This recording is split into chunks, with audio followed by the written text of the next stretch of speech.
सलाम, नमस्ते, सत श्री अकाल। मैं हूं रजा और आप देख रहे हैं रजाग्राफी। आपको यह जान के हैरानी होगी कि पाकिस्तान के साथ 45 देश इस वक्त खड़े हैं। जी हां दोस्तों, एक मौका वो था कि जब गोदी मीडिया सिर्फ और सिर्फ अपने प्रोपेगेंडा के जरिए आपके दिमाग में ये डाल रहा था कि पाकिस्तान एक इतना पिछड़ा हुआ मुल्क है जिसके साथ कोई भी खड़ा नहीं हो सकता, लेकिन उसी पाकिस्तान के साथ आज 45 देश खड़े हैं। शॉर्ट में आपको बताऊंगा बहुत बड़ी खबर, एंड तक बने रहिएगा ताकि आपको ऐसी ऐसी जानकारियां मिल जाएं जिससे आपका दिमाग थोड़ा सा तेज चलने लग जाए और जो अफवाहें आप सुनते हैं उससे आपकी आंखें खुल जाएं। दोस्तों, आपको जानकर यह हैरानी होगी कि पाकिस्तान 45 देशों को लीड कर रहा है। जी हां, लीड मतलब ये नहीं कि मतलब बादशाहत कर रहा है, मतलब वो आयोजन कर रहा है। हिंदी में इसलिए समझाना चाहता हूं क्योंकि भारत के लोग बहुत देखते हैं और हमारा चैनल भैया भारतीय है, तो भारत के लोगों को और मेरे सभी प्यारे अंधभक्तों को समझाना चाहता हूं।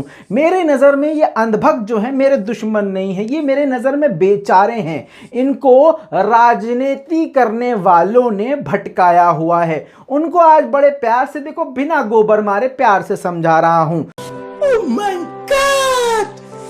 Wow! पाकिस्तान और भारत दो सगे भाई हैं। वो सगे भाई हैं कि जिनके अब्बा तो मेल जोल करके रहते थे, लेकिन उनके बच्चे आपस में छोटी छोटी बातों में लड़ रहे हैं और उनको लड़वाने वाला कोई और ही है। जैसे कि आप जानते ही हैं, हिंदी ड्रामों में और पाकिस्तानी ड्रामों में एक ना एक फुप्पो ऐसी जरूर होती है जो दो भाइयों को या दो रिश्तेदारों को आपस में बुरी तरह से लड़वा देती है। दोस्तों, मैं नहीं जानता कि पाकिस्तान के मेरे भाई लोग मेरे बारे में क्या सोचते हैं और मेरे भारतीय हिंदू मेरे भाई मेरे बारे में क्या सोचते हैं, लेकिन मैं यही सोच रखता हूं कि पूरी दुनिया में अमन शांति रहे तो कितना बेहतर होगा। दोस्तों, थोड़ा थोड़ा मैं मन की बात कर दिया करूं बीच में, तो मुझे माफ कर दिया कीजिएगा क्योंकि मेरे पास कोई और प्लेटफॉर्म नहीं है मोदी जी के तरह, रेडियो हो, ऑनलाइन कोई मीडिया पार्टनर हो।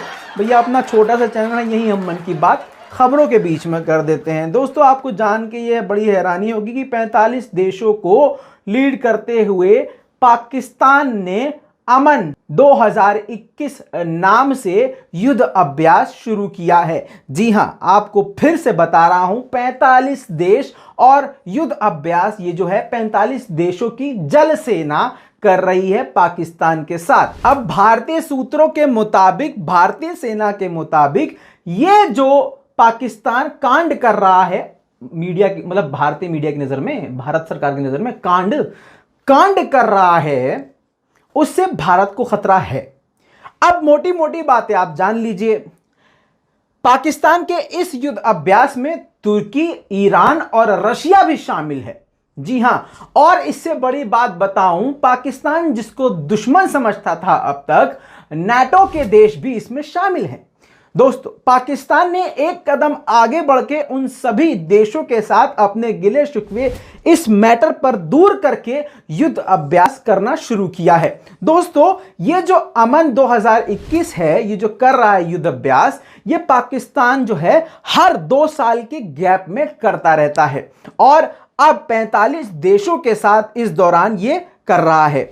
दोस्तों, भारत की चिंता यह है कि अरब सागर में चीन, तुर्की और पाकिस्तान की मौजूदगी और उनके लड़ाकू जहाजों की मौजूदगी भारत के लिए बेहद खतरे और चिंता का सबब बनी हुई है। वाह बेटा, उर्दू हिंदी ऐसे मिक्स कर देता हूं, कसम से तालियां होनी चाहिए।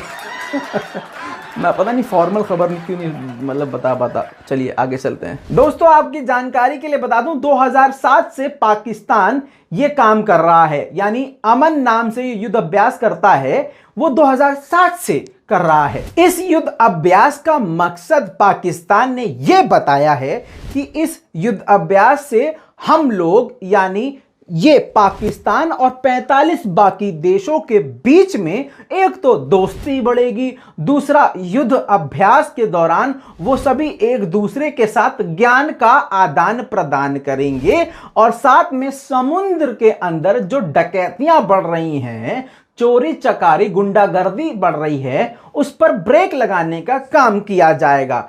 साथ में पाकिस्तान ने यह भी बताया कि अगर कोई आपदा आती है या कोई बड़ा बुरा काम हो जाता है तो उस पर ये ऑपरेशन भी कर सकते हैं, साथ मिलकर बचाव कार्यक्रम भी रन कर सकते हैं। इससे शुद्ध और आसान जबान में मैं आप लोगों को नहीं समझा पाऊंगा। इस अमन 2021 के युद्ध अभ्यास में बहुत सारे देशों के पानी के लड़ाकू जहाज, बिल्कुल आसान जबान में सुनिए, पानी के लड़ाकू जहाज, पनडुब्बियां, बड़े बड़े फाइटर जेट और युद्धपोत भी शामिल होंगे, यानी वॉरशिप भी शामिल होंगे। दोस्तों, ये जो युद्ध अभ्यास है 2 पार्ट में किया जाएगा। एक तो समुद्र के अंदर, दूसरा जमीन पर। जो समुद्र में होगा वो तो आप जानते ही हैं, वॉर, पूरी लड़ाई प्रोफेशनल तरीके से, बिल्कुल रियलिस्टिक लड़ाई, बिल्कुल जैसे कि वो अपना एक टारगेट बना लेंगे और उसको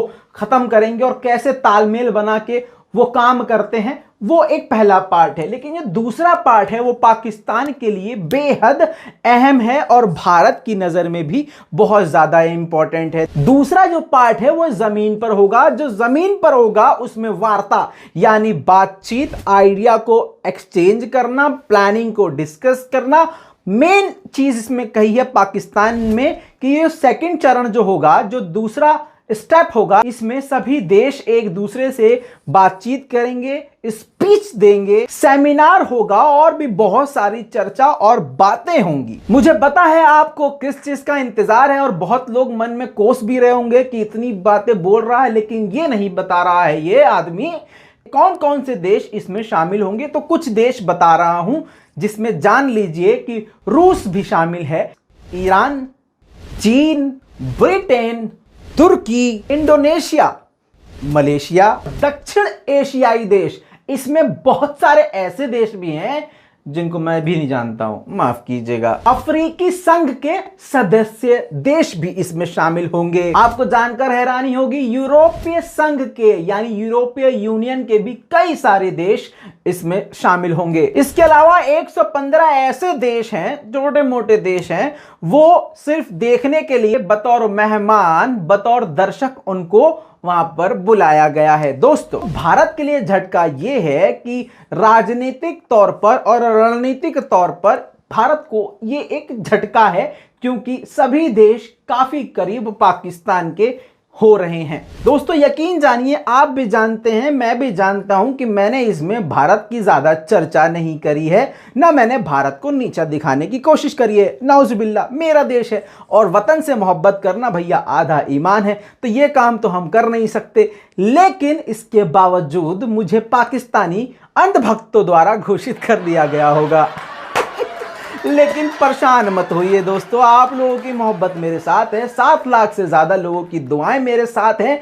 मुझे खुशी है और मेरे वालिदैन को भी खुशी है कि दुनिया भर से मोहब्बत और प्यार इसी तरह से आप लोगों का मिल रहा है और मिलता रहेगा। और मैं हमेशा सच की तरफ खड़ा रहूंगा, चाहे झूठ कितना भी मजबूत हो, झूठ कितना ही बड़ा शैतान हो, कितना भी बड़ा ताकतवर हो। मेरी औकात तो बहुत छोटी है लेकिन हमेशा सच बोलने के रास्ते पर इसी तरह से रहूंगा क्योंकि आप लोगों की मोहब्बत ने मुझे मजबूत बनाया है। उम्मीद करता हूं कि इस लाल बटन को दबा के चैनल को सब्सक्राइब जरूर करेंगे और हाथ जोड़ के आपसे एक और रिक्वेस्ट करना चाहता हूं कि डिस्क्रिप्शन में मेरे दूसरे चैनल का लिंक है जिसका नाम है रजाग्राफी अनस्क्रिप्टेड। भैया उसको भी आप सब्सक्राइब कर लीजिए, कसम से बहुत मजा आएगा। मैं हूं रजा, आप देख रहे थे रजाग्राफी। जय हिंद।